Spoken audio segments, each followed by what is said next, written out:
Good morning, good evening, good afternoon. Welcome to Psychology MasterClass Lesson 2, Limiting Beliefs. So we're going to get started in a minute or two. I'm just going to wait for a bunch of you guys to jump into the room for those who are attending live. And again, since today in this lesson, we're talking about limiting beliefs. If you guys have any questions in regards to limiting beliefs, obviously drop them down, post them right now, or post them throughout the webinar, throughout this lesson, and I'll make sure to answer them. So before we get started, for those who are already live, give me a Y if the audio is good and if the video is good. And if not, just let me know what's wrong.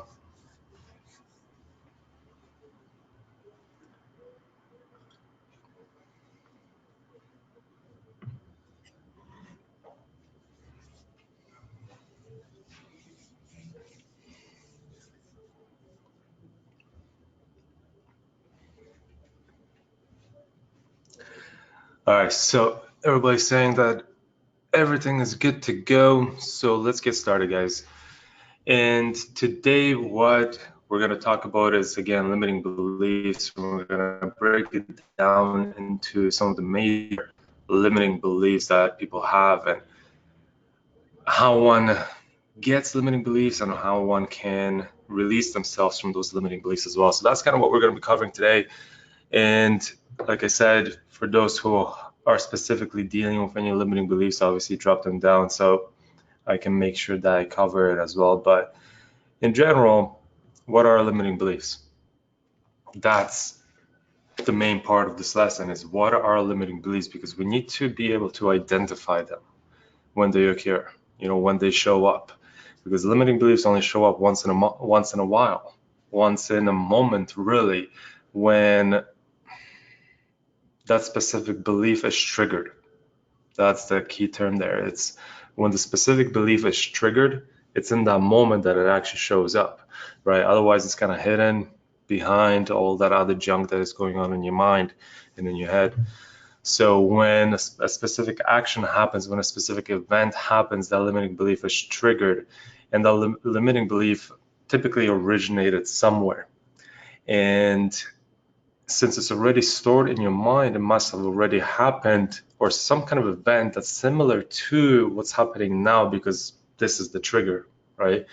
So the event that's happening now, something similar to it probably happened in the past, right? And that's where that limiting belief originated. Now, it could have happened in your personal life. It could have been something that you observed, right? It could have been something that you've experienced, right? Like in your personal life.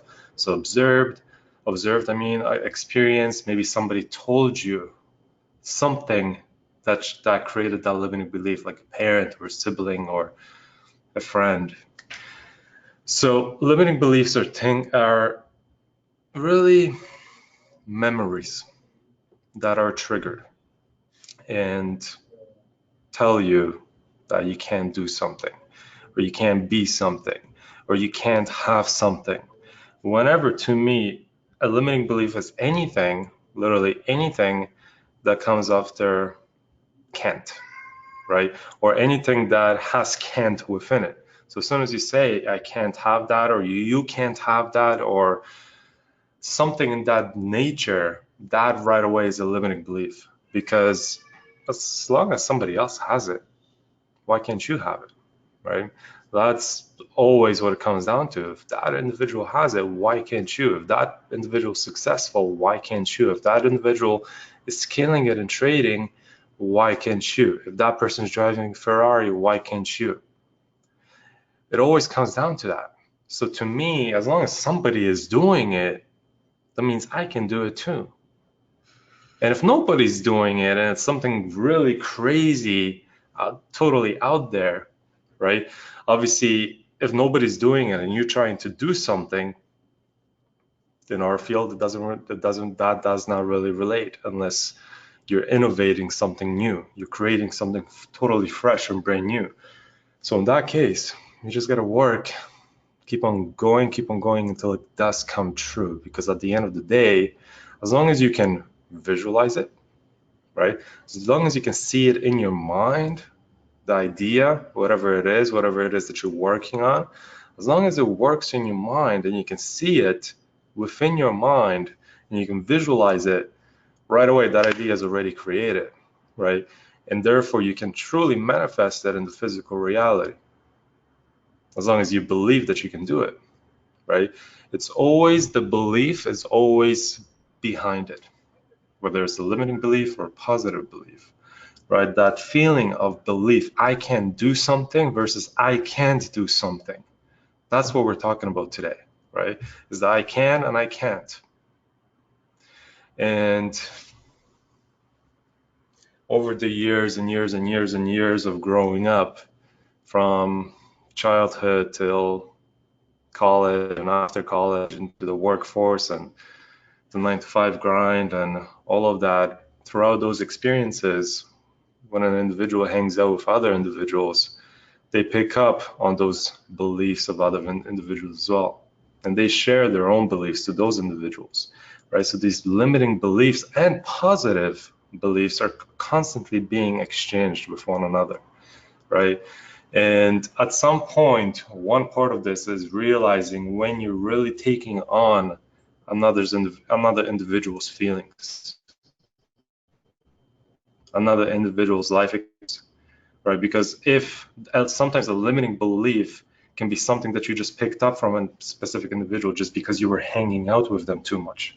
I don't want to say too much, but in reality, that's what could happen, right?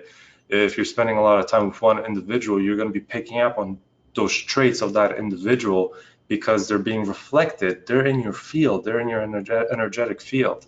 So whatever it is that they're thinking, whatever it is that they're feeling, as long as they're around you, you're picking up on those same vibrations, on that same energy level, right? So sometimes a limiting belief can literally originate in that kind of way. Other times it can be something that you've experienced and you failed at, right? So let's say you tried a business before and it was going great and then you failed at it. So next time is you go and start a business, you have a limiting belief because you know what? Oh, I can't do that. I've tried that in the past. It didn't work out. Right away, that's a limiting belief. Versus, yeah, you know what? I think I can do it this time. I've tried it in the past. I've learned my lessons. Now I can do it better. Same problem, two different outcomes, right? One failed and now has a limiting belief, a blockage, a resistance there. I do not want to start that business anymore. I failed at it. You know, I can't do it. I don't know how people do it. It's fucked up. Versus, yeah, you know, I've done that business. I have experience in that business. Now I failed in that business. And because I failed, now I know what to fix. And now I know what to do better next time. Same problem, different mindset. And that's what we're working on today, right? It's identifying those limiting beliefs because they come in different forms. And it's just identifying them and rewiring the thinking, right? Because there's always, if you focus on the negative, obviously you're going to consistently manifest that negative. But if you flip that limiting belief and find the good within that failure or within that memory that you're storing within you that has occurred many, many, many years in the past, you know, and now was triggered, therefore you're experiencing that limiting belief. So because that memory that triggered it, that triggered a limiting belief can be rewired as well, right? So let's say, as an example, the lack of abundance belief, right? That those people can be rich, but I can't. Those people can have money, but I can't. You know, they're good at that, but you know, I'm not good at that. I can't do it. Or I can't afford that. $3 grand for a laptop? What the fuck is that? You know, when can I ever afford that? Anything like that when it comes to financial abundance, those types of beliefs typically could come from a childhood when your parents tell you you can't afford that, or you can't have that, you can't have that toy, we can't buy that right now, we don't have that money doesn't grow on trees, right? I have to work so hard for this cash. That's another one. You have to work so hard on it. So therefore, that's the energy, that's the belief, that's the mindset that you're tossing out into your own energy field, right? And therefore, that's what it's reflecting back to you. It's hard. So it's consistently going to be hard because that's what you believe. This work is hard. So it will always be hard if that's what you believe. And that's a limiting belief. And if your parents told you, you can't have this because we don't have the money, that is a memory. That right there, that image of you being in that store and being told no, that memory is stored within you. So eventually, potentially, not eventually, but potentially in the future, that event or that memory can be triggered. And therefore that limiting belief that comes with it can now be triggered because of something that you're experiencing now. And that memory itself can be rewired from a negative to a positive, from the parents telling you that you cannot have that, to you looking at it now and saying to yourself, yeah, I see their struggle, but I've learned so much over the years that now I know what not to do. Now I know how to take care of that individual better, right? That individual is the younger you, as an example. Now I know what to tell my younger self, because you have 5 years on top of that person now, which is yourself, or 10 years or 20 years. That limiting belief could have been or could have originated 20 years ago. And when you put the intention, when you go and sit down, as an example, in a meditation, and you intend to receive the information that's related to that limiting belief that you're experiencing now, typically a memory could come in from an experience that you've went through, previously in this life. And it could have been 5, 10, 20 years ago, who knows? And it could have been that experience in the store of your parents telling you that you cannot have something. So if that comes in, if you're receiving that type of information right away, you can rewire that event, that entire memory, because that is a younger you, right? And now, as an example, you have 10 years on that individual, you have 20 years on that individual, and again, that individual being you.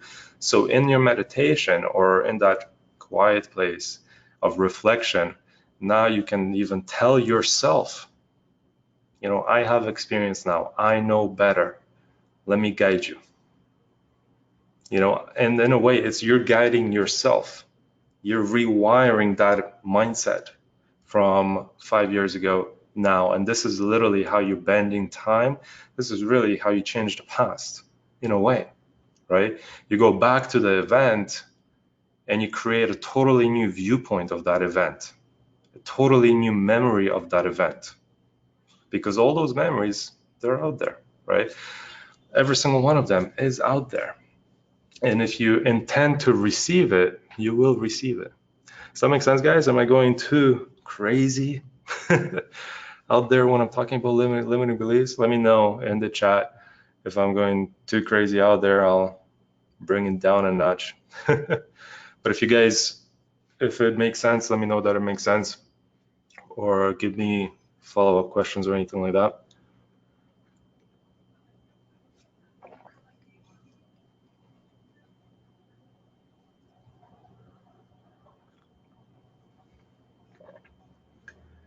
All good.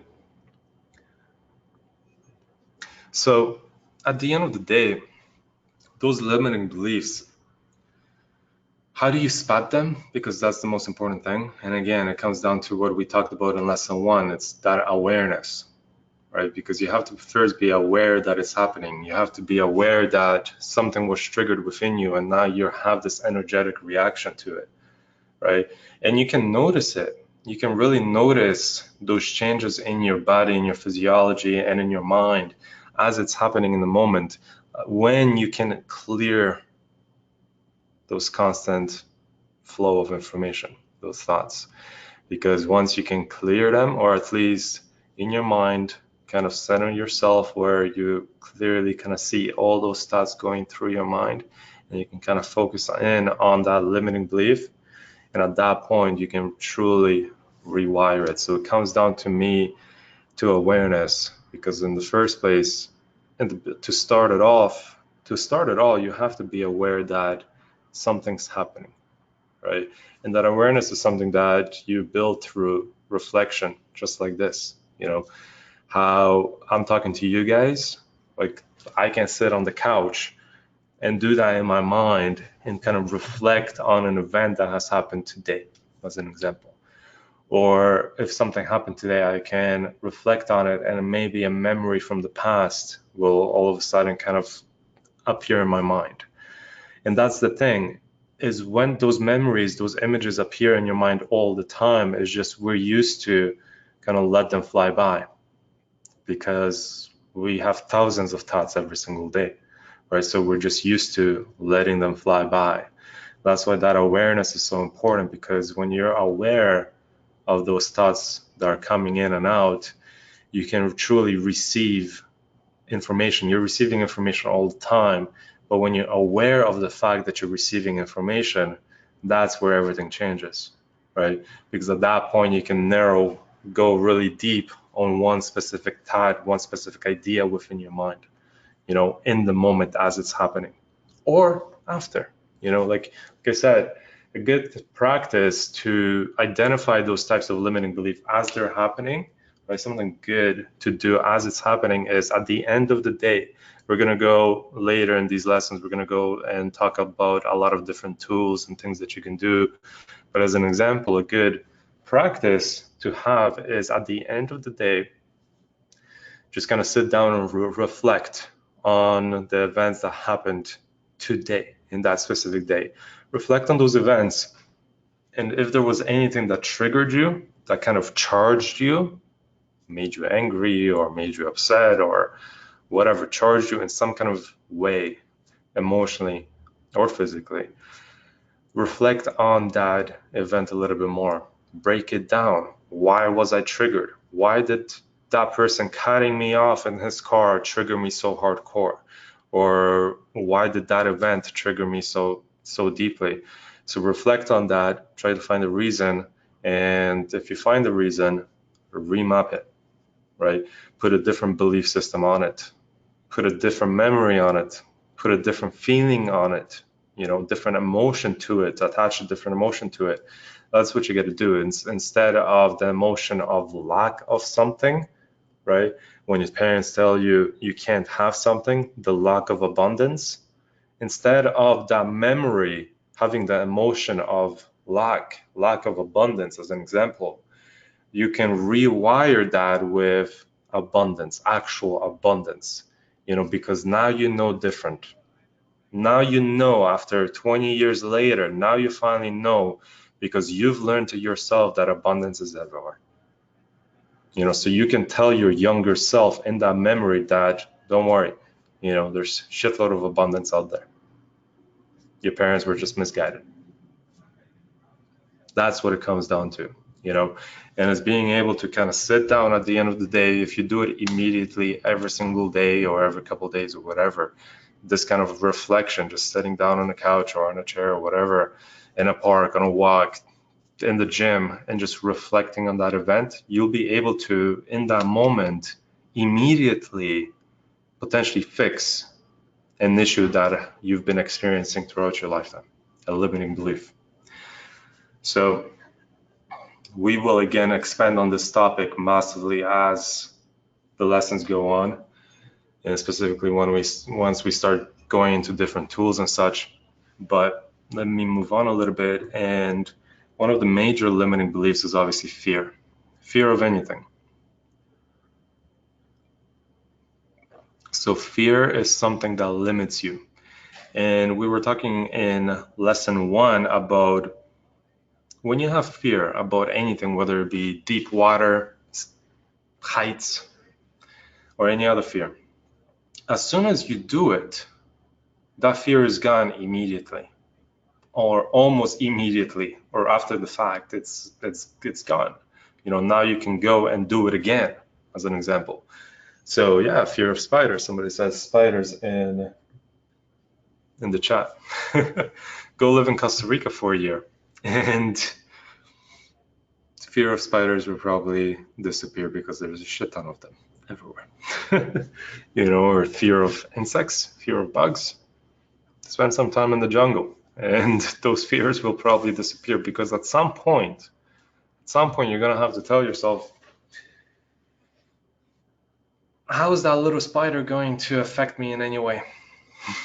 You know, it's literally as soon as you do it, as soon as you pick up that spider, or as soon as you pick up that insect, that beetle, whatever the hell it is that you're scared of, as soon as you jump out of that airplane, as soon as you um,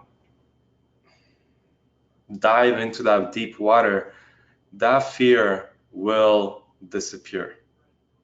Because in that moment, you're doing it. You're literally doing it. And you realize it's not that bad. And you've probably, a bunch of you guys have already experienced that. And if you've experienced that, then you know that it's with anything that you can do that. Whatever fear that you have, as soon as you do it, it's gone. And now you can continue doing it for fun. As an example, whatever that event is, because that fear is now eliminated. So the only way to really combat fear of anything is, yeah, you can break it down with that process that we did, that we talked about earlier, is where did that fear originate in the first place? Where did it originate in the first place? Because if you got a fear of deep water, there's probably it originated somewhere. If you have a fear of heights, it probably originated somewhere.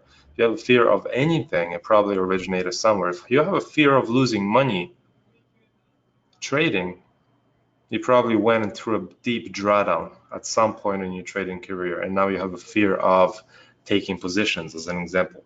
Fear of being wrong. Bring it back to the trading sense, right?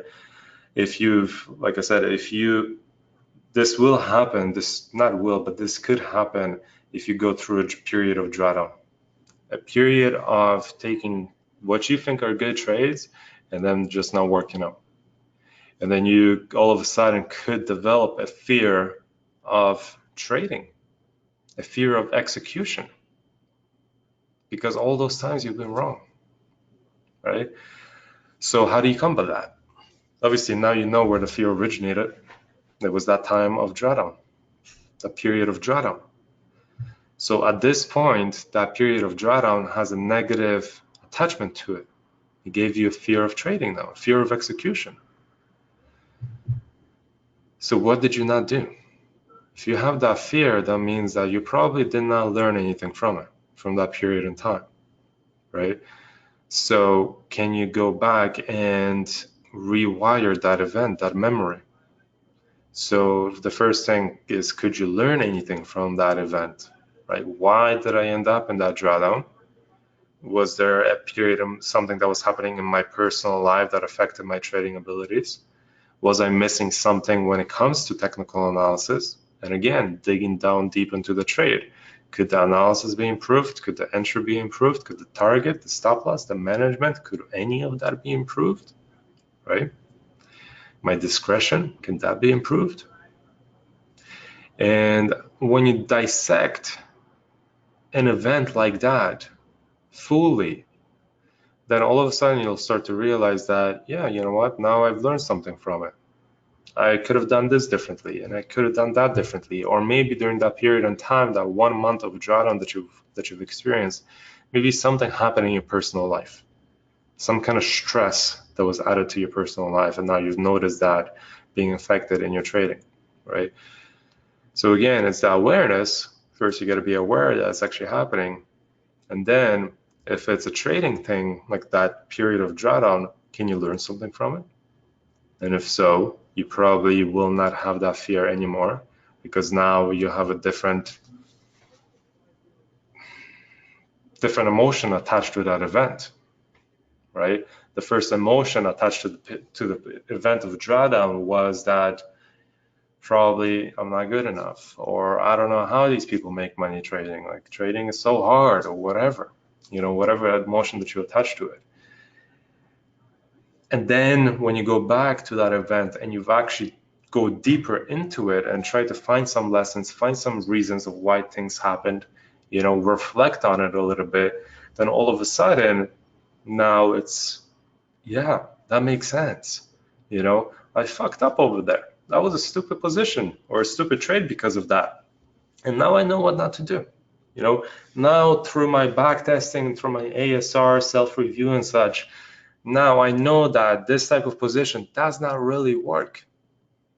Trading straight into the daily 50 EMA does not really work because I have 5 trades last month that I was trading into the daily 50 EMA and they all failed.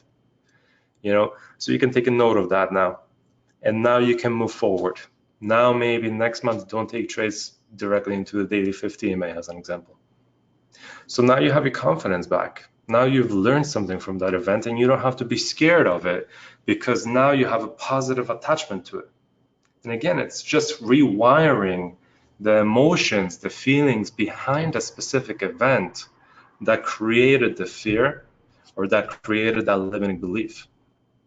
And if you can successfully do that over and over and over and over and over again, consistently reflect and rewire the thinking behind an event or behind a memory of a specific event, then you can truly become superhuman in a way, because when you can successfully do that once, then you can successfully do that twice, 3 times, 4 times, 5 times, and you can continue doing that throughout your entire lifetime. Doesn't matter what the event is, you can approach it in that kind of way, reflect on it. Is there anything to learn from it? Can I rewire the emotion, the feeling attached to it? And the thing is, you can have a totally different perspective when it comes to anything. So you just change the perspective, change the emotion attached to it. And when you can do that, then you're rewiring your psychology, your own mindset, and you're growing, you're expanding, you're moving forward. Do that all the time, and then you can achieve anything. You can truly break those limiting beliefs. And that is, to me, the best way of doing it. Is just reflecting back on it, fixing it in the moment. And if it's something that's because of a past event, a past memory, then trying to connect with that past memory and rewiring your psychology, your mindset, your emotions, your feelings attached to that memory. So at the end of the day, fear limits you. So fear limits you, but fear is something that you created. That's it. Fear is something that you created. It's something that you created within yourself. And then you're presented with different things out there that scare you, So there's just, fear is simply just a rewiring. So the question that was kind of attached to this was, before you execute a position, what can you do to find that state of calm and clarity within so that you trust yourself instead of feel fearful, right? So like I said, that was the answer to that question is, first of all, why are you fearful? Because you shouldn't be. If it's about taking a position, you should not be fearful. And if you're fearful, then something has happened previously with you taking a position, probably a period of drawdown, right? So like I said, can you learn something from it? Are there lessons there? And if there are lessons there, then now that's gratitude. Now that should be gratitude, because now you've experienced something, a catalyst, and you've learned from it. Now you can move on.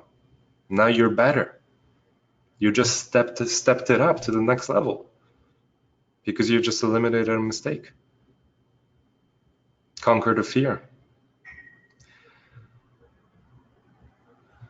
So fear of failure can keep you from pulling the trigger on good trades. Yeah, exactly. But it's all attached to the same thing. Fear of failure, to me, is attached to failure. Fear of failure is attached to failure. So you must have failed somewhere. And that's such an easy thing to fix because it's just looking for the good in that event. It's just looking for the positive outcome in that event. And it's always there. There's always something that you can change or fine tune or tweak, or eliminate. It does not have to be adjust or tweak. Sometimes you cannot adjust or tweak. So can you eliminate it? Can you eliminate that event from ever happening again?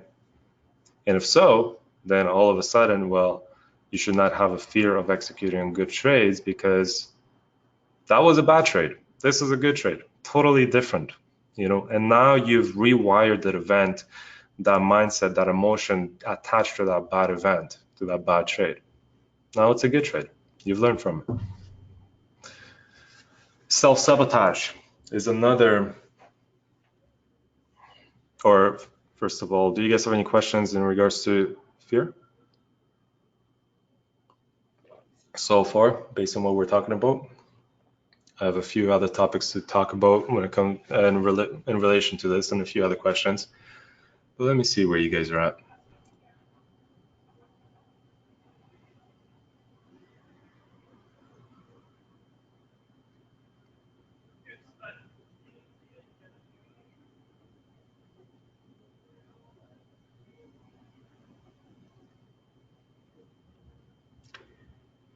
Somebody here says in the chat room, my fear is advanced breakouts. I love every other strategy except advanced breakouts. Well, now you know why. Go back to all the advanced breakouts that you've taken, and probably there's a lot of losses there. You ask other traders in the community, that will be their favorite strategy. Advanced breakouts will be their favorite strategy.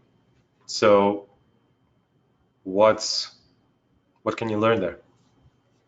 When it comes to advanced breakouts, I can say probably patience. It's probably related to patience. That's an advanced strategy that if you execute too soon, right, without enough confluence factors, that's probably the reason. It's patience, right? You were impatient. You didn't wait for the best thing or all the confluence factors to develop. You did not wait for everything. You entered prematurely without a reversal candlestick, without momentum, without the squeeze of the triangle pattern, without the major support and resistance level. There's probably something there, right? There's probably something there that you're repeating over and over and over and over again. It could be any one of those things that I just mentioned in regards to advanced breakouts. Key support and resistance level, is it there? Is it actually good, right? Or is it just minor? Has it concluded its wave 5, right? When it comes to the Elliott wave theory, advanced breakouts will happen on a wave 5. So do you believe the intraday trend has now finished? Is that a yes or a no, right? Has the wedge been squeezed? The triangle pattern, do we have a squeeze of that triangle pattern? Does the answer yes or no? So you have a good reversal candlestick on that 4-hour, 1-hour chart that tells me this is actually going to go up now, not tomorrow, not later, but right now because of this epic reversal candlestick. And do you have momentum? Is it at a point in time where momentum is actually high, where volume is actually high? Is it at London Open? If it's a European pair, as an example. So do you have volume? Do you have all of that, right? And then how about your entry? Did you enter too late? Maybe you've entered 6 hours already into that run and therefore your stop loss was not really that well protected. So could your entry be improved? Could your stop loss be improved? Could your reward risk ratio be improved? Because if your reward risk ratio is 3-to-1 or 2-to-1, then you only have to be right a small fraction of the time to make money. And if you can dig deep into all of those other things that I just mentioned, you will probably find your mistakes. And if you learn from them, then all of a sudden, all those ABOs, all those advanced breakouts that were losses, now they're learning opportunities. So there's something there. As long as you have a fear of it, there's something there. There's an event, and then dig deep into the event. You go deep into every single trade like that, you'll probably pick up on a few things, that you can change. And then compare with other ABOs, ask for help in the community, right? Because literally, if I ask in the community, what's your favorite strategy? A lot of people will say ABOs. But again, you got to dig deep into why that fear is happening in the first place. So the event that triggered it.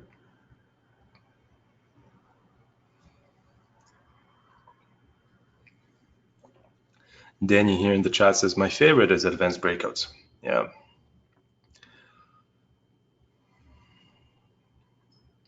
Nick says, in an untethered soul, so there's a book, Untethered Soul by Michael Singer. It's something I recommended in lesson 1.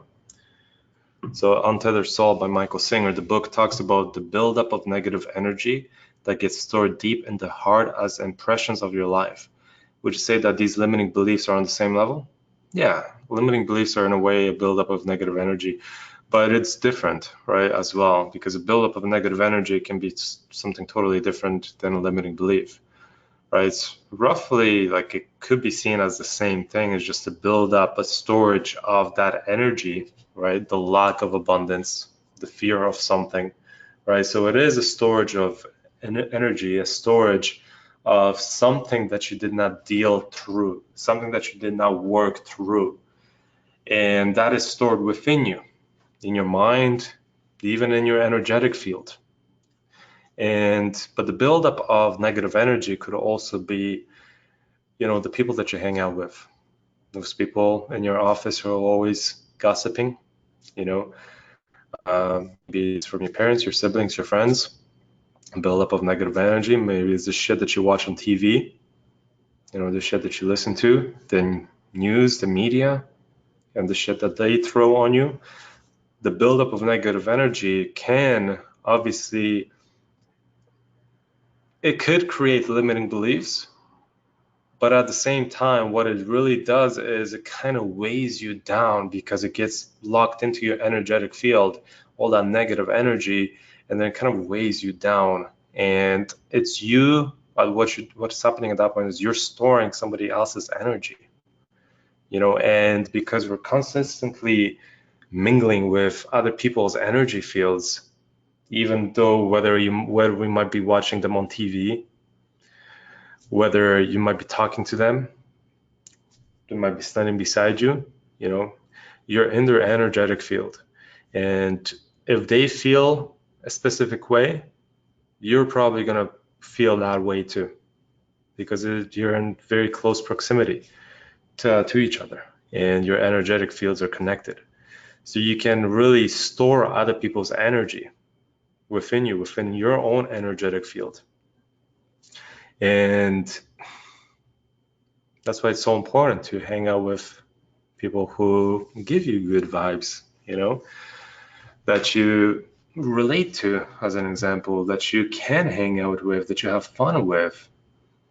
Because otherwise, you're just carrying other people's baggage. You're carrying other people's baggage within you.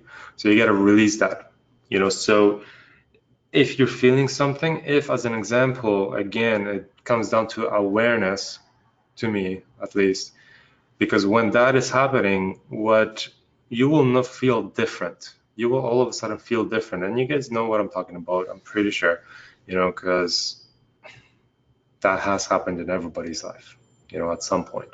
You might not be aware of it right now, but at some point, even from now on till next week, you'll probably get a buildup of somebody else's energy, that you've been hanging out with.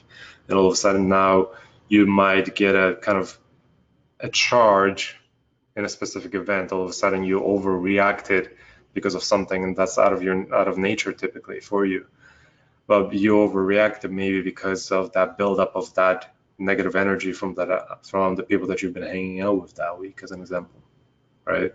So as soon as you feel something different, again, it's become aware of that, reflect on it. Where did that feeling originate? Oh yeah, this is the baggage of my friend, because he's been feeling that way or she's been feeling that way. Now I'm carrying her baggage, her energy. So right away, just that awareness of that fact, you can release it. You can just, at that point, calm yourself and just in your mind, literally, it's all visual exercises. So in your mind, visualize literally that energy just leaving you. Or bring the opposite energy in. So if it's an energy of lack, bring the energy of abundance in. And it's a visual thing. Just visualize in your mind that energy of abundance kind of absorbing into you, and it will neutralize the negative. It's literally that simple. All of this that we're going to be working with is just visual exercises. It's visual, but it's also feeling, right? The feeling of abundance that will neutralize the negative, the lack, every single time you do it. Every single time. The feeling of gratitude, the feeling of joy, bring any one of those feelings in, and it will change your entire physiology immediately. So what else did I talk about? Self-sabotage. That's a popular thing, right? Self-sabotage, this has come up a lot, and feelings of unworthiness can lead to self-sabotage, causing overtrading, revenge trading, and such. How do you overcome this? So feelings of unworthiness.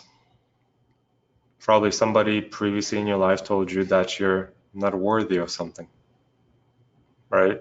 Could have been a spouse, a parent, a sibling, a friend, right? You're unworthy of something. You can't have that again, right? It's the same type of emotion. It's the same type of feeling. It's the same process. It's the same process. Where did it originate? Can I rewire the mindset, the emotion, the feeling attached to it?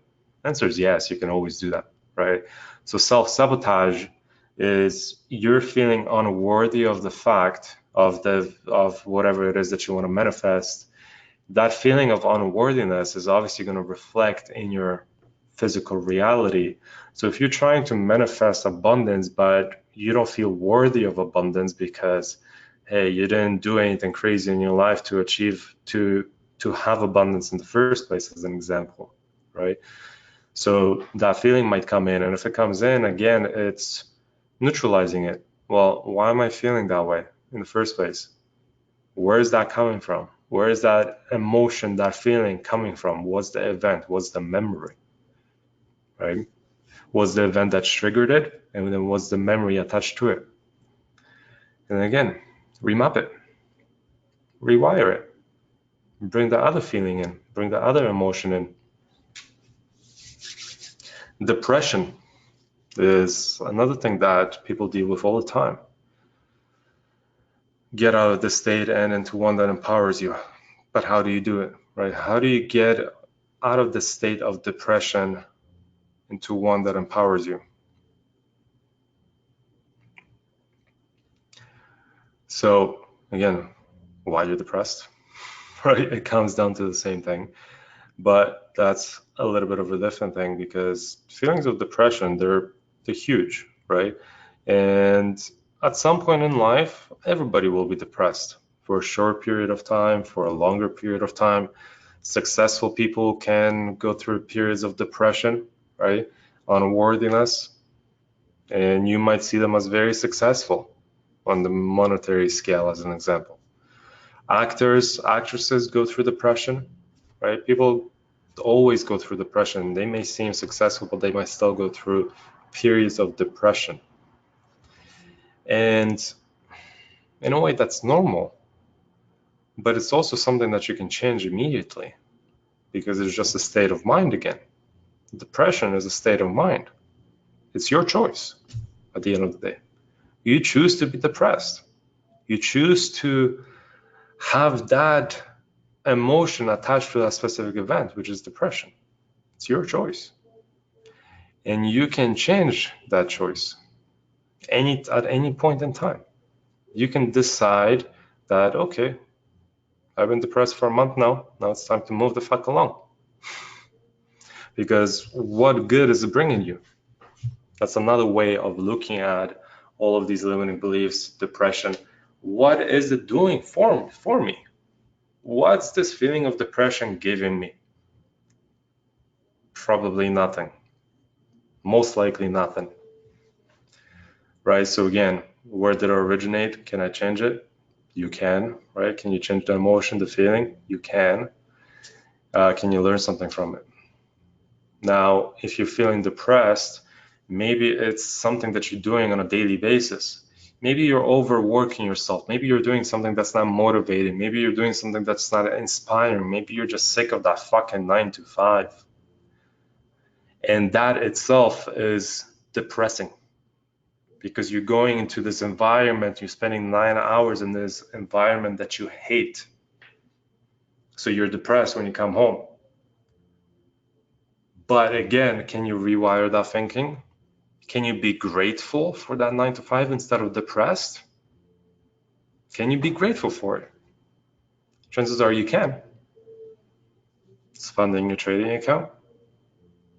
It gives you the ability to, when you come home, to work on something else because you already know it. You don't have to learn anything new about it. So you're comfortable there. And that's cool. You can find gratitude within comfort, because now going to that place of work gives you income that you can then funnel into your trading account or save or whatever. And because of the fact that you don't have to learn anything, then you can focus the remainder of your day on learning something new, such as trading. And all of a sudden, depression is now motivation. So now you go to work knowing that, okay, it's only for a limited period of time. I'm going to save, make it compound, and then all of a sudden, a few months later or a year later, I don't have to do this anymore. But if you consistently feel depressed about it, well, then you're hindering your own performance. So it's really your choice. Fear is your choice. Depression is your choice. Self-sabotage is your choice. It's all your choice. And you have the choice to bring things into creation, to bring ideas and thoughts into creation, into physical creation. You do it on a daily basis. You're doing it right now without even knowing it. You are consistently creating your physical reality and you don't even know it. Consistently. You're doing it in this moment. You're here right now listening to me talk about limiting beliefs. You are changing your physical reality based on the information that you're receiving. And you're consistently doing this, right? Because now hopefully you might have a different view of the world, or of these limiting beliefs, or of these memories, of these past events. So you always remember that. Your choice, you have always the choice to change something. And if you're feeling depressed, can you eliminate that specific event within your daily routine that causes depression? It might be the fact that you're consistently working and you don't have the time for yourself. Maybe you enjoy swimming. Maybe you enjoy a certain hobby. And then you notice maybe it's been a week and you haven't done what you enjoy. So now you're feeling depressed. It could be as simple as changing your daily routine a little bit and adding some of the things that make you happy and inspired. Could be watching Billions on TV, playing video games, going on a walk, listening to an audiobook. I can tell you that if I don't listen to audiobooks for a longer period of time, if I don't absorb new knowledge, I might feel like I'm not growing. So what do? Pick up a new book immediately, change. Because I've noticed that, okay, I'm feeling a little bit weird because I feel like I'm not growing. So, okay, grow. Go and grow. Go and read a book. Do something. Go research something. So that's what I do. So as soon as you feel, and those feelings come and go all the time, but that's the thing, they come and go.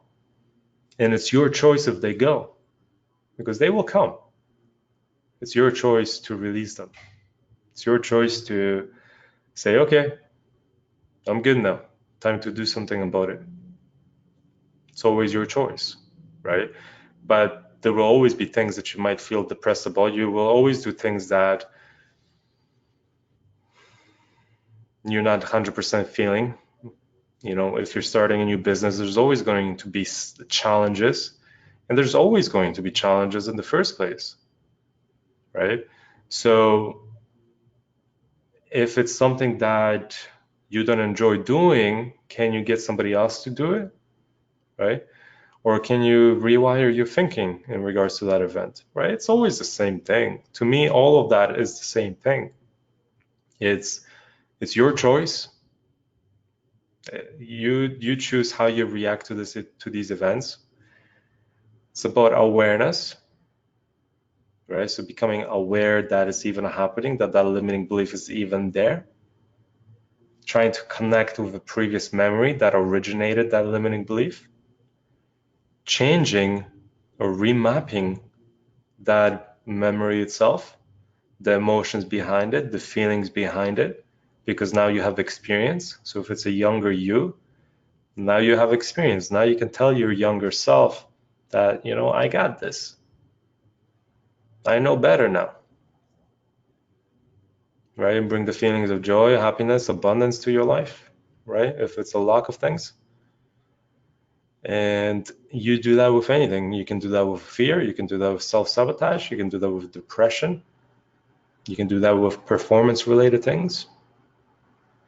Daily exercise of reflecting every single evening on your day's events, right? The things that charge you. By simply reflecting on those, breaking them down, you're dealing with things in the moment, and you're not going to bring that event or that emotion to your next day, right? To tomorrow. You've already dealt with it. So you don't have to experience it tomorrow anymore. Comparing yourself to others.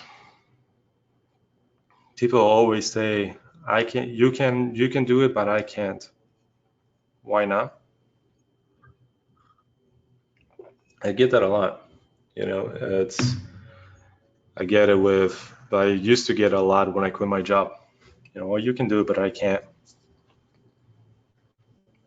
A lot of people that said that, yeah, they're they're still doing the same thing that they used to be doing. Right? The other people who did not say that are doing something totally different with their life right now. And you can easily see that when you go through that change in your life where all of a sudden you're not working 9 to 5 anymore, you will have those people that tell you can, oh yeah, it was easy for you, or you meant for it, you're good at math, or you're good at computer stuff. I can't do it because I don't know how to use the computer. I can't do it because I don't know math. I can't do it because I'm not creative in that type of way. I can't do it because I don't have patience.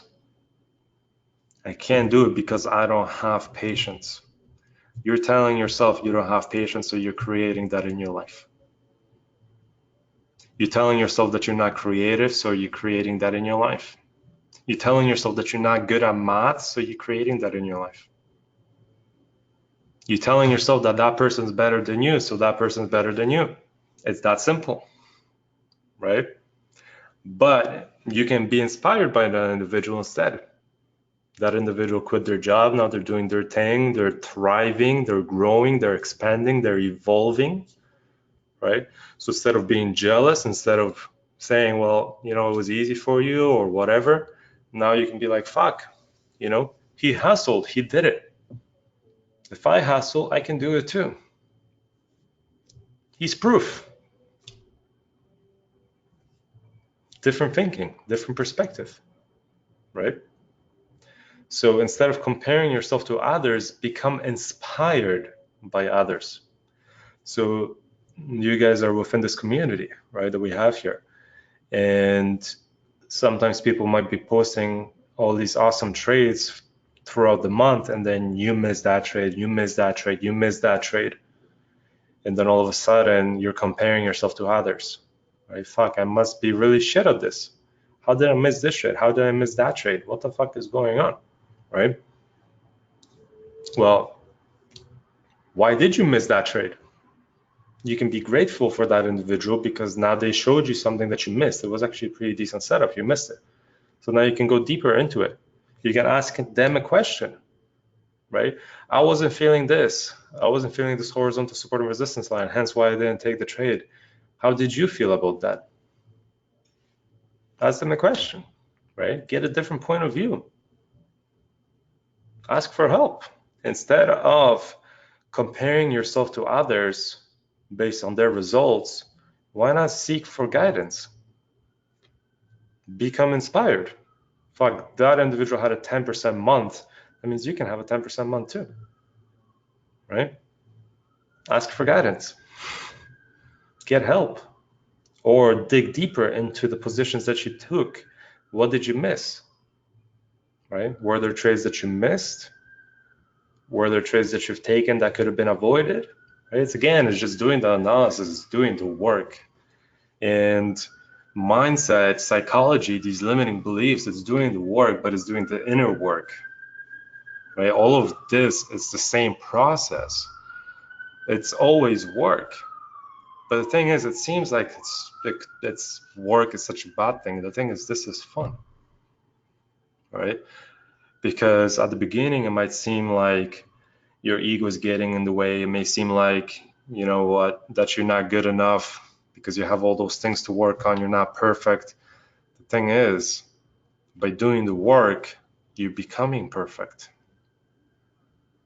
So yeah, you might not be perfect, and the thing is, nobody is, because everybody will always have challenges, because challenges are important for growth, and they're important to overcome, because that's where the lessons are. And at that point, you have the choice to learn from it or not learn from it. And as long as you learn from it, now you're growing. So it's just a different view on life. You know, to me, this is like a game. It's literally like a game. If there's something that causes me depression, I'll change it. I'll remove it out of my life. I'll rewire my thinking. If there's something within my psychology that's a limiting belief, I'll go back in time within a meditation, find the memory that triggered it, that created it, and rewire it. Change the emotion, change the feelings attached to it. And right away, it's gone. It's gone. And to me, it's that constant growth is actually motivation. It's actually inspiration. I'm inspired to do it. I want to do it, right? But at the beginning, you don't. At the beginning, you might not want to. Because again, it's bring all of those feelings up, right? The feelings of being not worthy of things, as an example. But if you work through it, now you can rewire it, you can change it, you can change that thinking. And consistently doing that process, to me, is evolution. It's growth, it's personal growth. And it's constant fine-tuning of myself till that point where I become perfect. Eventually, many, many, many, many millions years later. You know, because perfection is something that takes a very, very long time to achieve. A lot of hours, a lot of time. But to me, it's not about time, it's just about events. Because I personally like to move away from the time-based thinking and just focus on events instead. Events, memories, catalysts. So the more events, the more catalysts that I have, the faster I will grow. The faster I will learn. So as long as you're aware and you're doing it and you're attacking that thing in the moment. Because as an example, you know, let's say something has happened, somebody has, let's just say something has happened in your life, right? Let's say you're 20, 22 years old, and something significant has happened in your life at 22 years old, something significant. And you have a very strong emotional charge to it, whatever it might be. You know, if I don't say something you can relate to something in your life, right? So related to something in your life, something has happened in your life, maybe 10 years old, maybe 5 years old, maybe 20 years old, maybe 30 years old, whatever, something significant has happened in your life. And maybe it was a negative event, or you see it as a negative event at this point. But you don't go through the process of kind of working through it. You don't break it down. You don't try to find the gratitude within it, or the joy, or the happiness, or whatever, you know, the abundance. So you kind of just leave it in your energy field. You kind of just store it and kind of drag it behind you throughout your years, you know, as you live on this planet. For 5 years, 10 years, 20 years, you're just dragging those emotions, that baggage behind you. And then you can go 20 years without solving that problem, 30 years, 40 years, 50 years without growth from that specific event. And now that has limited your own personal growth. Imagine experiencing an event and then dealing with it within a day, within that moment, within that year even, but dealing with it, working through it, remapping it, finding the gratitude or whatever, finding the lesson, finding the peace, the joy, whatever it is. The sooner you do it, now you're not spending the next 20 years in grief. It's only been one. Now you move the fuck along. Now you can experience something else. Now you will have another event, a different catalyst, so that you can grow again. And if you consistently approach life in that way, something happens. At the end of the day, you sit down, you reflect, you deal with it, and then the next day you approach it differently, because of the lesson that you've picked up, the lesson that you've learned from the previous day. Otherwise, yeah, you'll be just carrying baggage, that depression, those feelings of unworthiness or whatever the hell it is. You'll be carrying it behind you in a little bag for the next 20 years, 30 years, 40 years, into the moment that you die. And now you've went through life without growing. But imagine if you do things quickly in that way, where you reflect on it every single day or at the end of the week or whenever it comes up. You deal with it. You bring a different emotion, different feeling, you attach that to that memory, and now you've changed it. You've changed that emotion, that memory, that attachment to things, whatever it is, you rewired it, you've learned from it, and now you moved on and you did it within a year instead of 40 years. And now you can grow, and now you'll have another event and another event and another event. And as the faster you can kind of walk yourself through them, the faster you're growing on an individual level, on a personal level. And in business, it can be brought to work, right? Personal, whatever is within you is obviously manifested into the outside. So this kind of hustle within yourself will be manifested into the type of hustle in the outside, in the physical, right? So if you're consistently improving the self, you'll be consistently thriving, wanting to improve in business, wanting to improve in trading, because it's the same process. It's easy now, right? It doesn't have to be hard. It's just the work. But the work is fun. It doesn't have to be a struggle. It can be fun. So to me, limiting beliefs, that's such a wide spectrum of things. And it's just a remapping of a specific memory or event.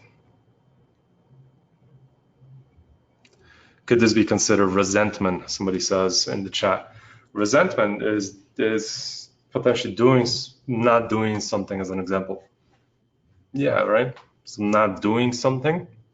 You had an opportunity to do something in your life, or when you were 20 years old or 30 years old and you never did it. So 30 years later, when you're 60 years old, you look back in your life and now you're resenting, or somebody else has forced you to do something. So now you have resentment towards that individual.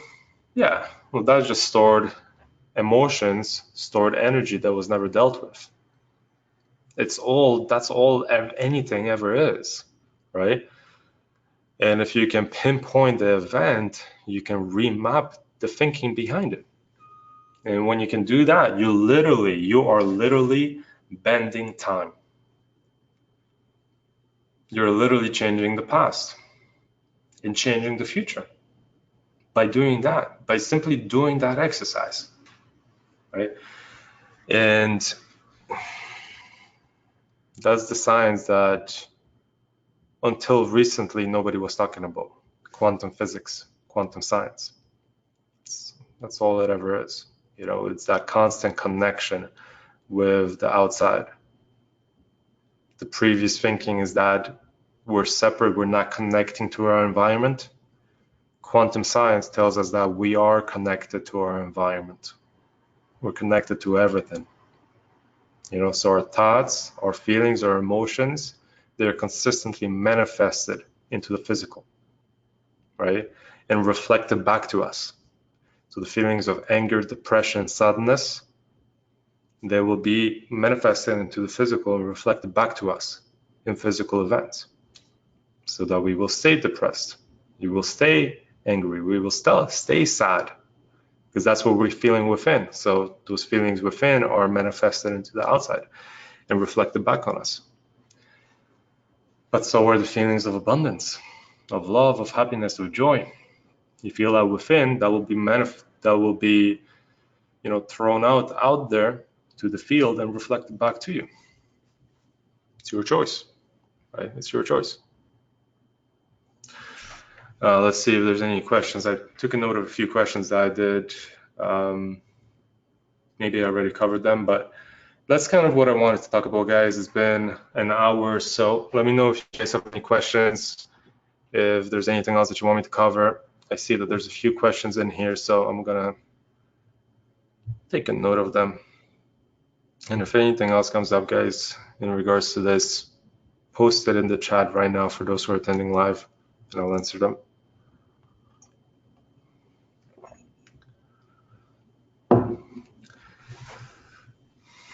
And give me feedback as well. Is there something else that you guys want me to cover, or has it been good? Did you get anything out of it? Let me know, guys. Let me know, so that I can go deeper into the different things as well.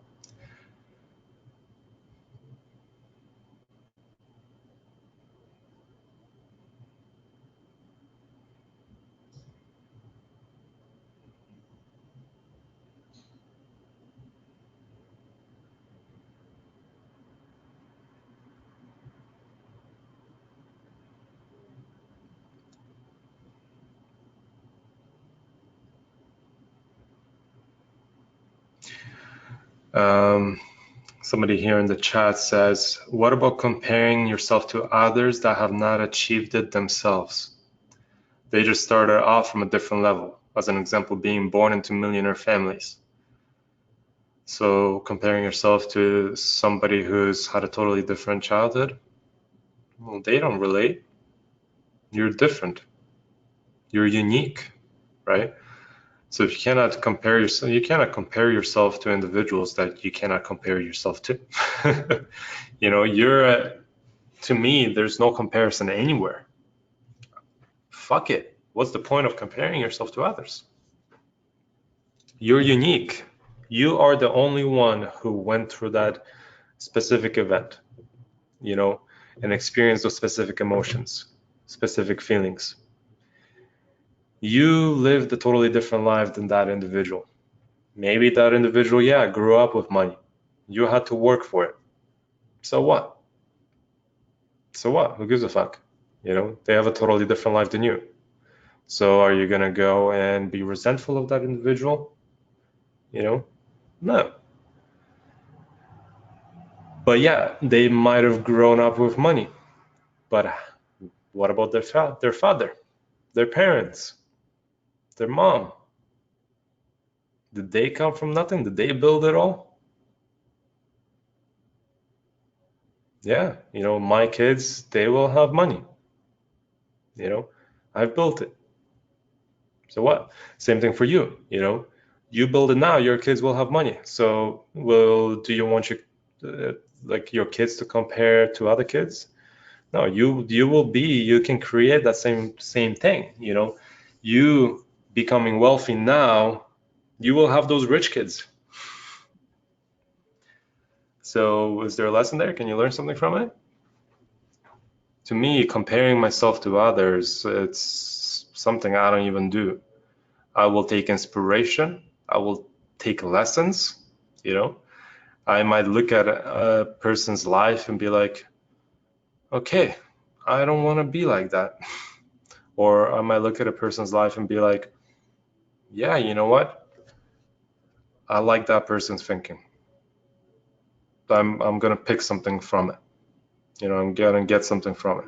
To me, it's not about comparing. It's not about competition. It's just inspiration, right? It's either what not to do or what to do.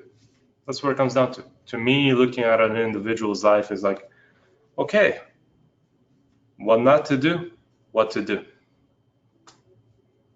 Inspiration in both ways.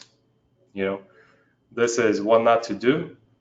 I'm inspired because I want to live a different life. What to do? You know, this person has the life that I want to have. I'm inspired. So what can I learn from this individual? Can I ask them some questions? Can they help me? You know, to me, comparison is pointless. It's useless. Instead of comparing, find the traits that that person has, and is there something that you can adopt? Is there something that you can do? Improve, learn from it, grow. To me, that's what it comes down to, right? Comparing doesn't do anything. So to me, it's always about growth.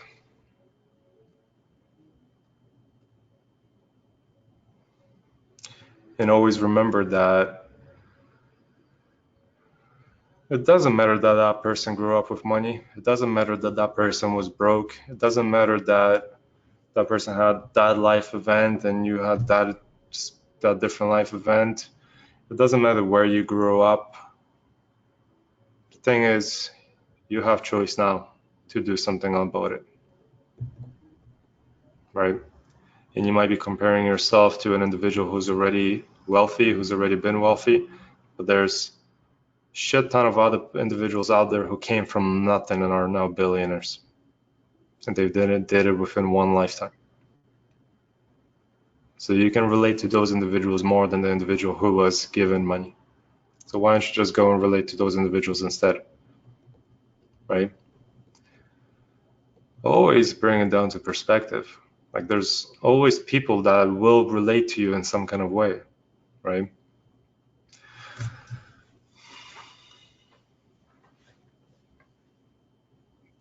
And as an example, when it comes to those wealthy individuals, it's typically one generation builds it, the second generation grows it, the third generation blows it. So the grandfather builds it, your parents grow it, you blow it. So it's, to me, I want to be in the stages of consistently building and growing, right? And when you're seeing those other individuals as an example, they don't relate to your life at all, but somebody within their family probably does. It could have been the grandparents who build the company. Now you're building a company, so you relate more to the grandparents than the kid who is now third generation and now has the millions of dollars. You might be in the stages of growth, so you might relate more to the parents of that individual because, you know, they've grown that business to now be worth $1 billion. And you personally are in the stages of growth right now, as an example. So if you're comparing yourself, you shouldn't be a comparison of the individual who's already given money. Compare yourself to the other family members who've grown it or built it. But again, comparison in a way of what can I learn from that individual? What not to do or what to do. To me, that's what it comes down to. Smart analysis.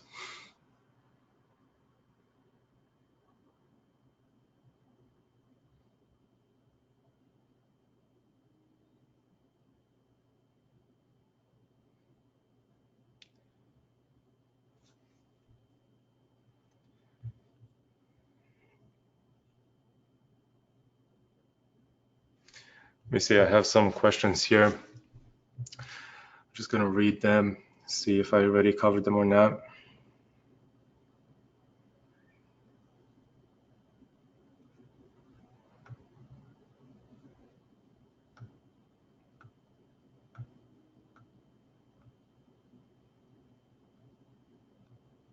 There's been a couple questions about self-sabotage and trading, but that's something we've already covered in a lot of detail.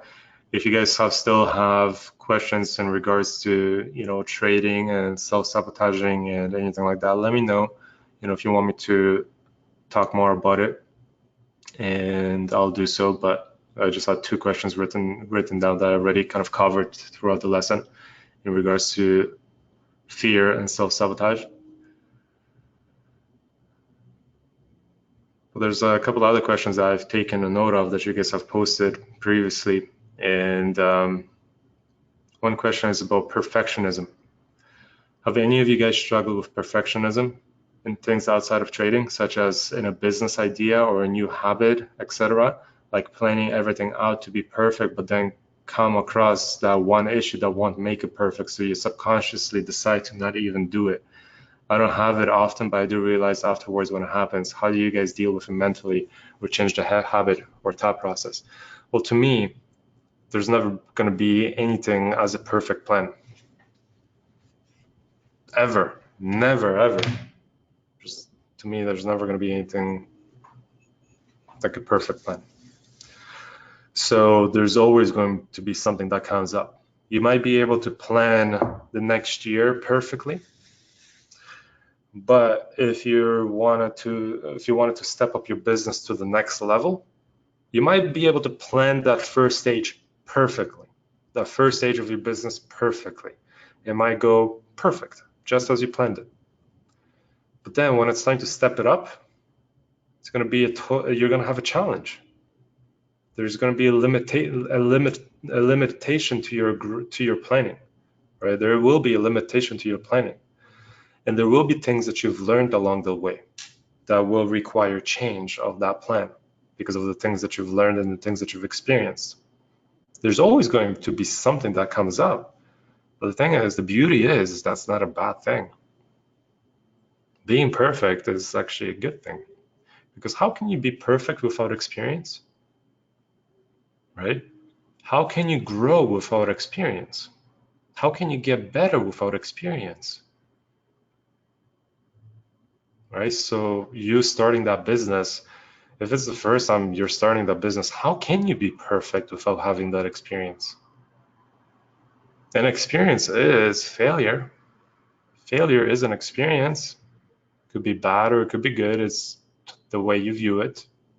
Learn something from it, and now that failure is a good experience. And now you can grow. Now you're one step closer to perfection. Even though you're never going to be perfect, but now you're one step closer to perfection. The more of these catalysts that you have, the more of these experiences that you have, as long as you learn from them, now you're one step closer to perfection, and you're growing, you're expanding. Those mistakes, those lessons, those things that are not perfect, they're important. But the thing is, you got to start anyway, right? So might as well just start now. Doesn't matter that it's not a perfect plan. You know, you might see an issue down the road. Okay, if I can do the work, get to the issue, and then work yourself through the issue. Why dwell on it now? If it's something that is going to happen 6 months from now, or it's something that might happen when your account hits $1 million, are you going to wait or not do things? Because fuck, once I hit $1 million, now I'm going to have these restrictions, or I won't be able to size the positions the way I wanted to size, or I might have to change something within my strategy once I hit $1 million. So you're not going to do the work to get to $1 million, right? Thing is, those challenges will always be there. To me, that's the beauty of life, and that's where growth happens. So to me, I don't care about perfection. Yes, I want to do the best work that I can, so I will plan for perfection, but I know that there will always be triggers and catalysts and little things that I have to go through, because those catalysts, that's where growth happens. And if you want to grow, there will always be catalysts. As long as you want to grow, you know, there will be catalysts. So that's something that I plan for. To me, a perfect plan plans for catalysts. A perfect plan to me is a plan that's not perfect, because it allows room for growth. It's a realization that, you know, the point is growth, not perfection.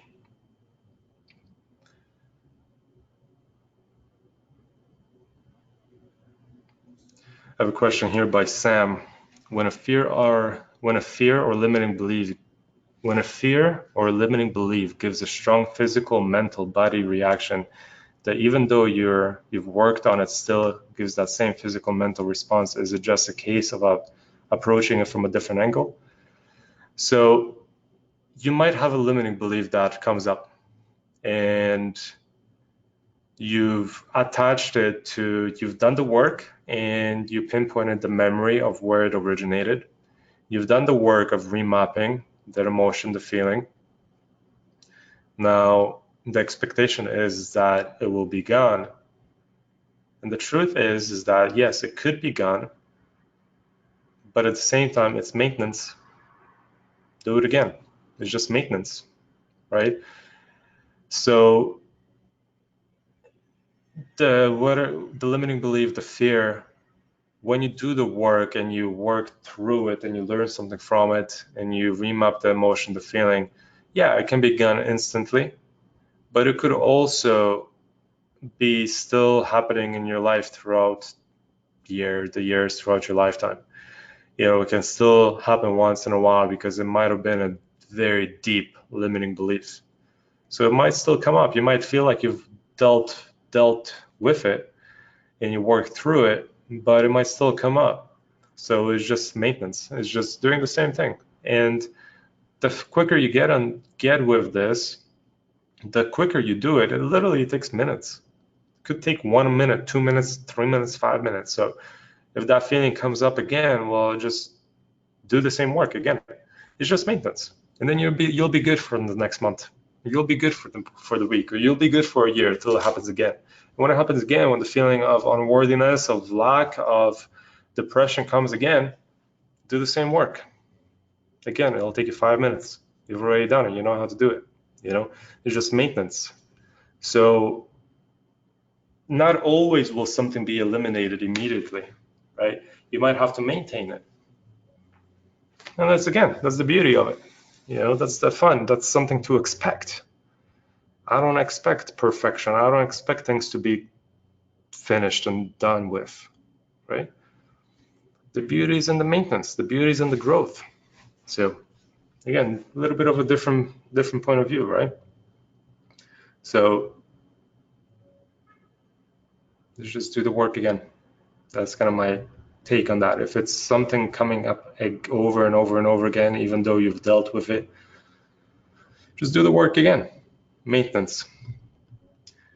There was a famous quote there by, I forgot whom, but it went something like this. Motivation is like showering. You have to do it daily, right?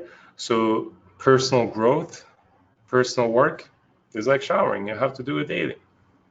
You know, you have to do it all the time. You have to maintain that mindset.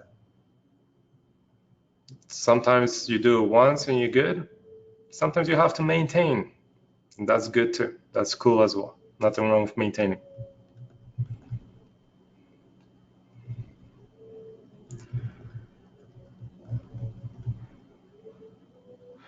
All right, guys.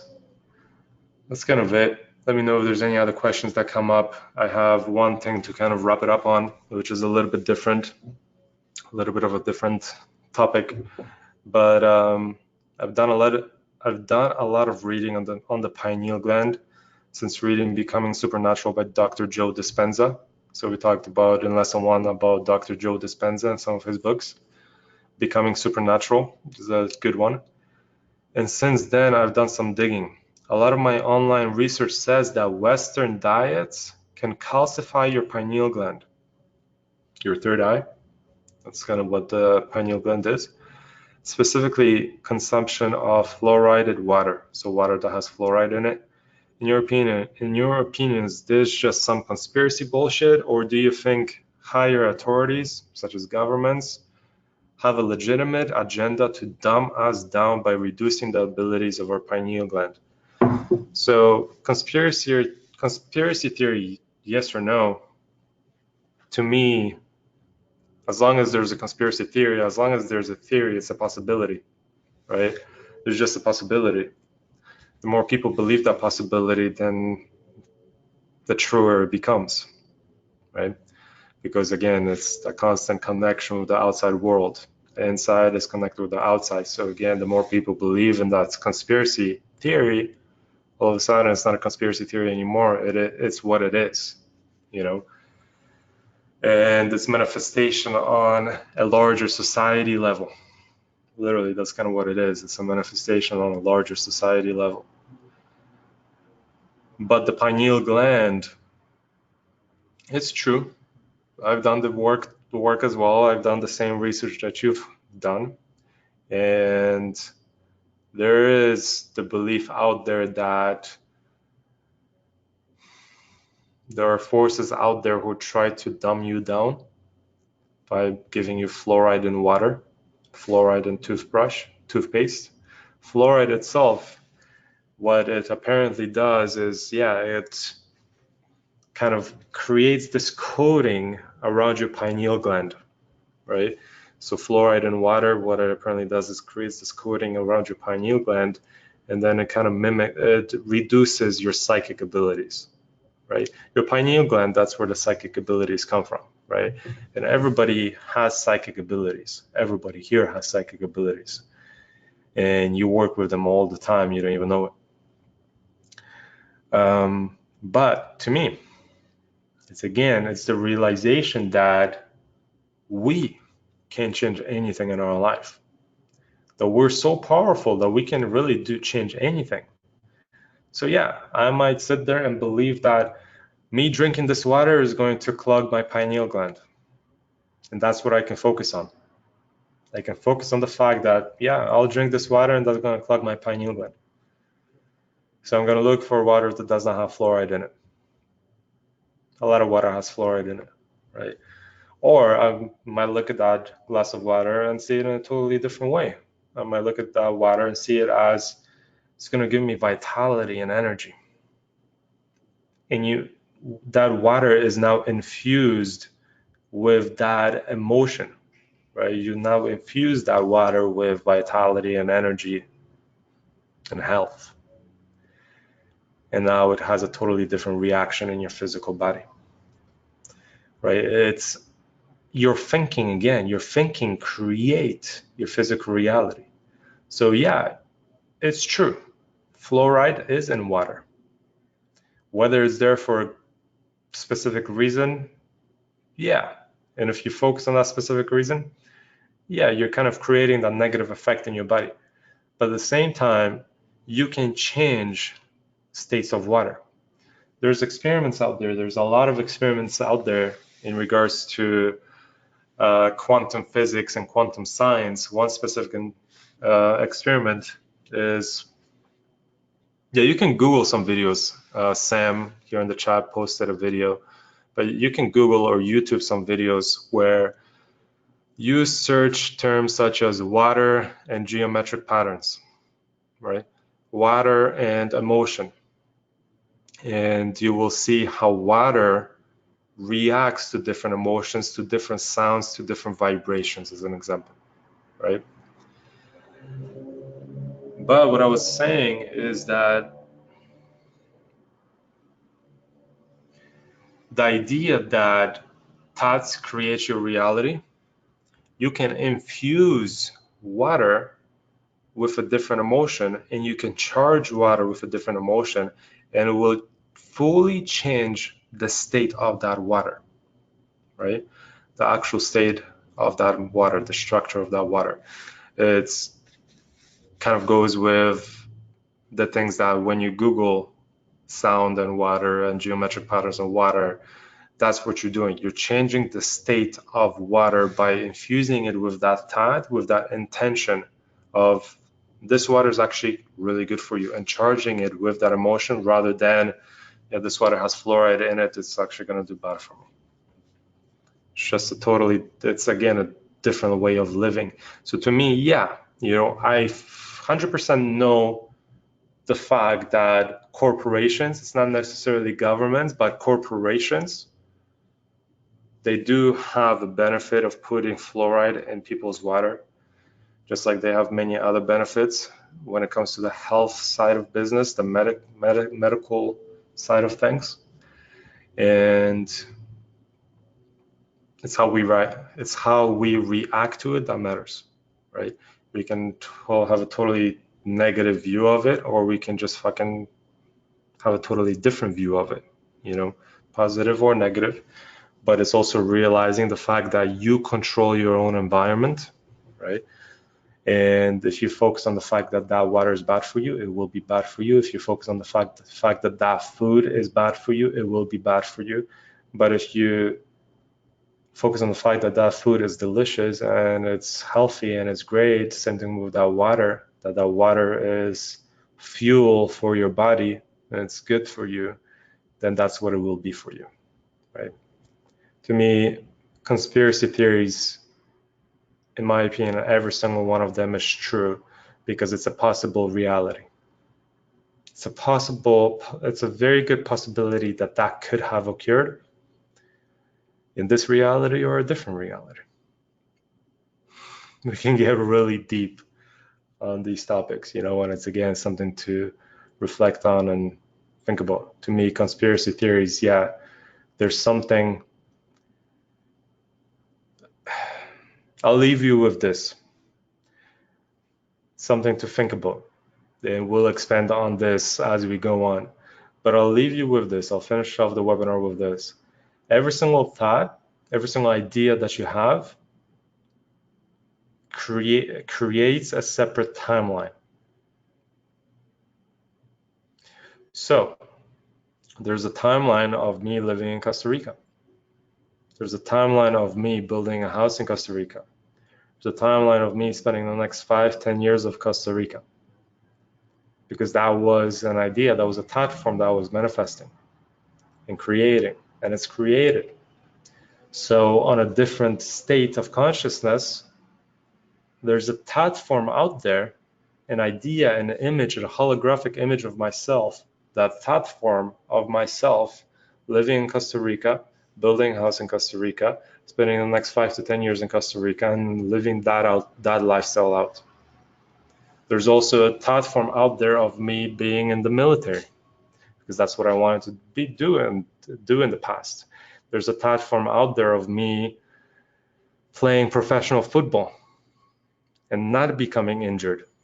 I was really good in professional football and back in my days, like really good, and until I got injured. But I know that there's a thought form out there of me living out that reality, but it's not a physical thought form. That's the thing. This is the physical reality. What I'm talking about is that we are multidimensional, right? We probably heard of that before, that we're multidimensional. We have multidimensional bodies. Our thoughts are in a different dimension. This is the physical, right? Our thoughts are in a different dimension. They're a different state of consciousness as well. And our thoughts themselves, they are thought forms of ourselves, right?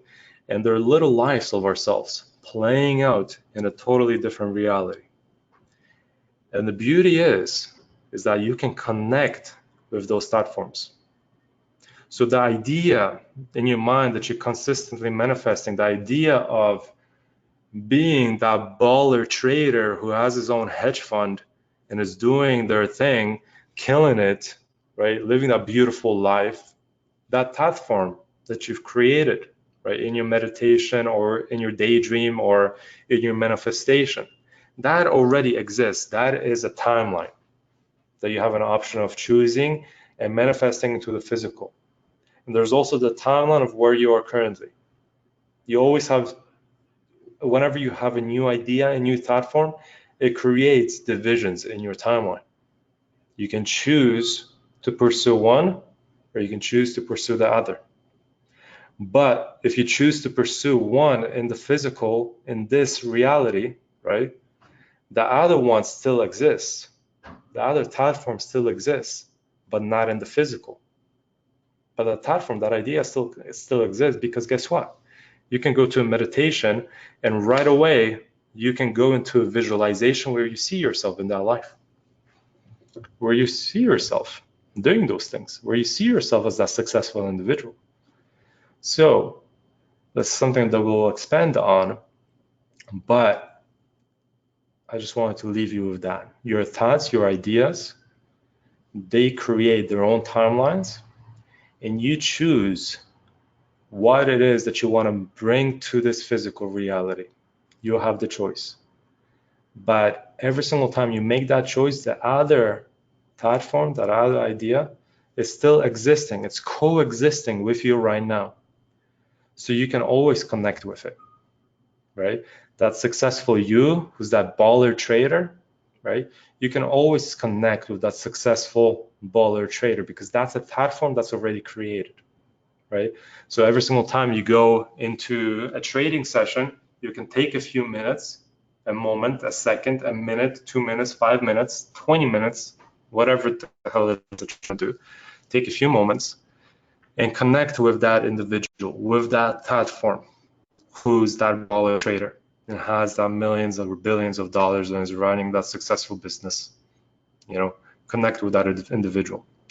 When you're taking a trade and you're hesitating in regards to that trade, connect with that successful trader that you've created, that thought form that you've created, that you've manifested. Connect with that thought form, and then what would that individual do? The answer will be given immediately.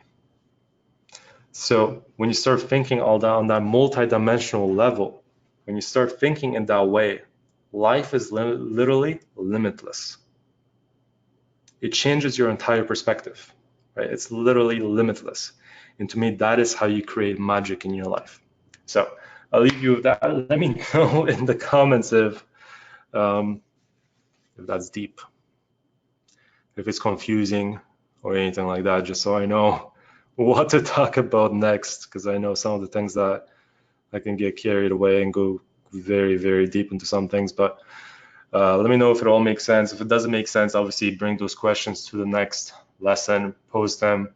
We'll do Q&As, we'll do other things, we'll cover those thoughts and those questions. But let me know how lesson 2 was on limiting beliefs for those who are alive. Post in the chat room right now. And that's it, guys. It's been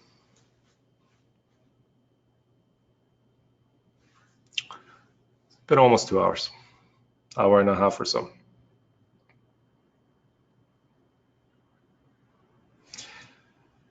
My head right now is exploding. Love it, love it, love it. The last part was great, awesome, fire. The last few minutes blew my mind. Yeah, that's, you know, but the thing is, it's true. I at least I believe it. I'm 100% confident in the things that I say, you know.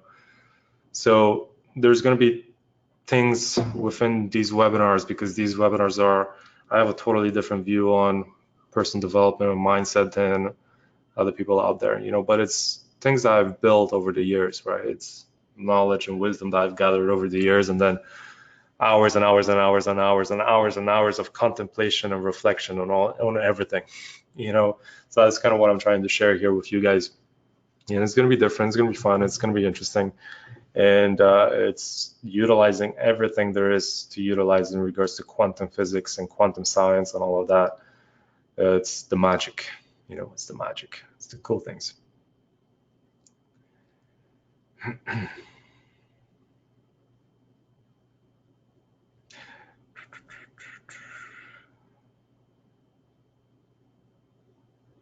So books, let me see if there's books that I can share with you guys, some resources. There's one question here that I'll cover as I look up some books. But it was a question by Sam. What are your views on self-hypnosis, on belief replacement? So self-hypnosis is something that you can do. Molly and I got really into self-hypnosis, or really into hypnosis itself, when we started reading about, when we read a book called Journey of Souls.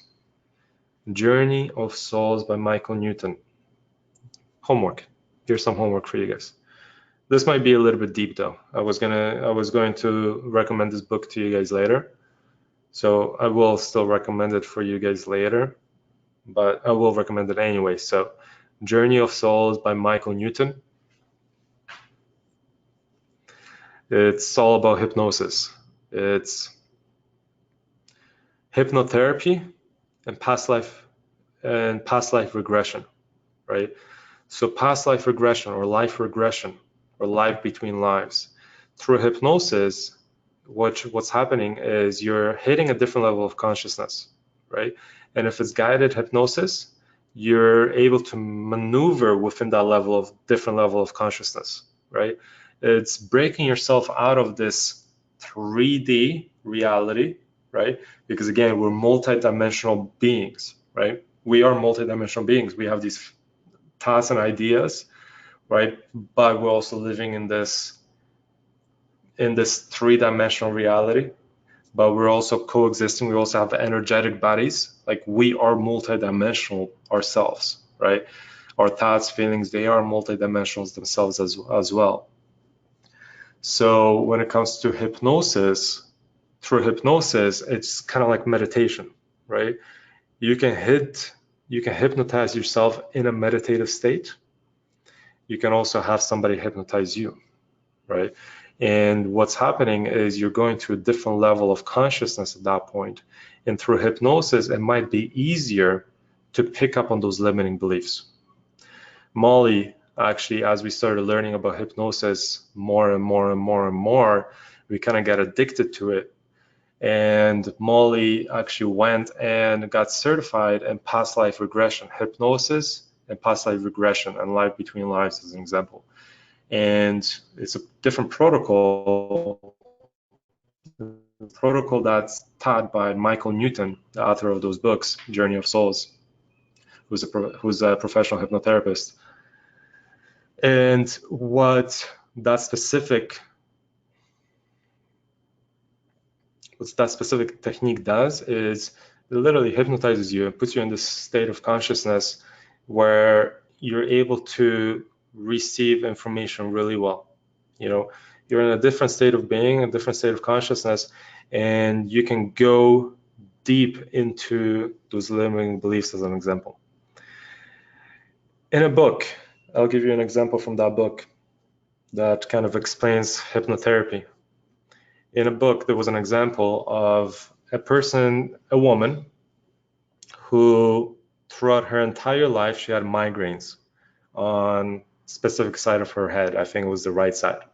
So on the right side of her head, it might have been left, I'm not sure, but it was on one side of her head, she had migraines her entire life, and it was always happening in the same spot, okay? In that same spot, her entire life, she had migraines. Doctors didn't know what the hell it was. There's nothing that they can do. She just always had it, right? And there's no cure. She always had it. But the thing is, it has to originate somewhere, right? So it was not something that was traced to this life. Through hypnosis, when the intention was placed on figuring out why I have this migraine, right? You can set an intention when you go into a meditation. You can also set an intention when you're going into hypnosis, you know, whether it be self-hypnosis or guided hypnosis through an actual hypnotherapist. You set that intention of receiving information regarding this migraine. And what happened to that individual? She was taken to a previous life, you know, where she was living a totally different life, right? It was a previous incarnation. And the way she died, she was hit by a rock. With her rock, she was killed by constant smashing of her head, right? So now that pain, that memory, that imprint from a previous life was brought into this life through migraines, always happening on that side of her head. And through hypnosis, you can receive that information, right? Because it allows you to connect with your higher self, and your higher self has all the memories of this life, the previous life, the life that you've done 100 years ago, the life that you've done 1,000 years ago, right? Through hypnosis, you can pick up on all those experiences, right? You can go into a hypnosis session and experience a totally different life that you've lived, right? All of a sudden, you're seeing visuals of you living in the 1800s, as an example. And that's what hypnosis can do, specifically hypnosis and past life regression. Right? So you can Google that, past life regression. But if you want to learn more about it, it's a book by Michael Newton, Journey of Souls. And there's much more information that I'll give you on that. Much more information. That's one of the tools that one can use. But yeah, I'll expand on that. It's a little bit much for right now. But what I was going to give you guys is a couple books.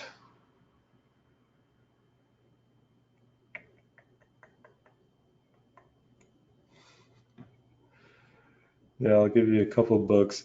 But if you guys are interested in that, Michael Newton is what you can dig into.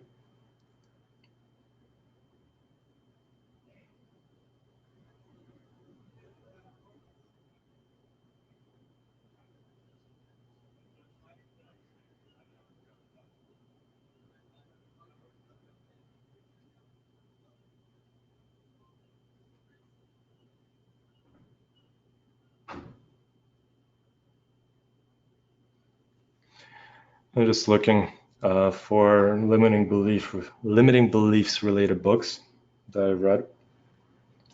And there's like the common abundance related ones. They're very basic. The things that I cover here are going to the next level. But some books that are pretty basic that you can kind of dig into first to kind of build that awareness is obviously Think and Grow Rich by Napoleon Hill. Think and Grow Rich by Napoleon Hill. Great book. If you haven't read it, read it. I've read it a few times. And I have read it. I did not read it recently just because, again, the information is basic to me right now, but it's something that I did read many times before. So Think and Grow Rich by Napoleon Hill. And Secrets of the Millionaire Mind by T. Harv Eker. Secrets of the Millionaire Mind. It's a cheesy book, but it really tackles on those financial limiting beliefs, right? And remaps it in a different way. So you can kind of bridge that book, Secrets of the Millionaire Mind, bridge the concepts from that book with the concepts that I've shared in this lesson, and kind of start there. So those two books, they really dig into the abundance side of things, the financial abundance. So since this is a Trading Psychology MasterClass, that's kind of what I recommend for your reading when it comes to limiting beliefs.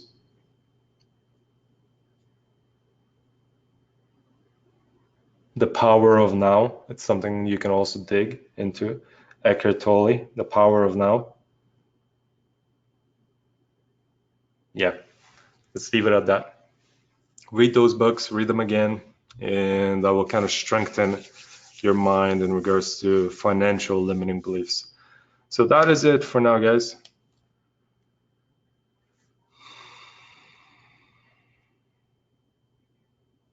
We can go deep into some of these concepts, but try to keep it simple for now. So that is it for now, guys. Hope you guys enjoyed it. Give me a why if you did, and keep on giving me feedback so that I know what to cover, what not to talk about. If some of you guys think this is way too out there, let me know and I'll simplify it a bit. But that's it for now. Hope you guys enjoyed it. Next lesson, we're going to be talking about lesson number 3 is goal setting. So that's going to be a good one. That's going to be a powerful one. I have various ways of doing goals, right? And I'll share different tools with you guys. Tools I've used throughout my life, tools I use now that are really powerful. And they kind of utilize all of the techniques that I've learned over the years. So the goal setting one is really going to be epic, but every single lesson builds on top of each other, so the things that we learn in this lesson they're important, because you can do all the goal setting that you want, but if you still have limiting beliefs and you don't know how to deal with those limiting beliefs, then it's going to be harder for you to achieve those goals, right? So limiting beliefs is something that you need to conquer. So that's it for now, guys. Glad you guys enjoyed it. A bunch of you guys are posting right now, so hope you guys enjoyed it, and I'll chat to you all in lesson number 3, goal setting. Take care, guys, and see you in the next lesson.